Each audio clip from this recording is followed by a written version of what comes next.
नमस्कार, मी अश्विनी पुरी आणि तुम्ही पाहता डीएस न्यूज 24 बातम्या. संगमनेर तालुक्यातील साकूर पठार भागातून ही एक मोठी बातमी समोर आली आहे. पिंपळगाव देपा शिवारातील खंडेरायवाडी येथे स्थानिक गुन्हे शाखेनं धाड टाकून प्रतिबंधित गुटखा आणि तंबाखूचा साठा जप्त केला. या कारवाईमध्ये 55,600 रुपयांचा मुद्देमाल हस्तगत करण्यात आलाय. तर तिघांविरुद्ध घारगाव पोलीस ठाण्यामध्ये गुन्हा दाखल करण्यात आला. स्थानिक गुन्हे शाखेचे पोलीस उपनिरीक्षक दीपक मेढे यांना गुप्त माहिती मिळाल्यानंतर सहाय्यक पोलीस निरीक्षक हरीश भोये यांच्या मार्गदर्शनाखाली पोलिसांनी खंडेरायवाडी येथील एका घरावर छापा टाकला.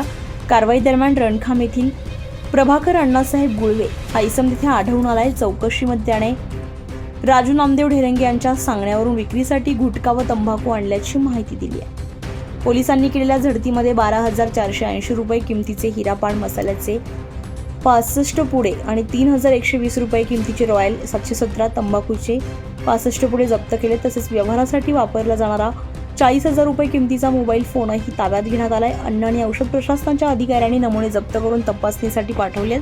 या प्रकरणी प्रभाकर गुळवे, राजू ढेरंगे आणि आफिद्री पठाण संगमनेर यांच्याविरुद्ध विविध कलमान्वये गुन्हा दाखल करण्यात आला असून पुढील तपास सुरू आहे.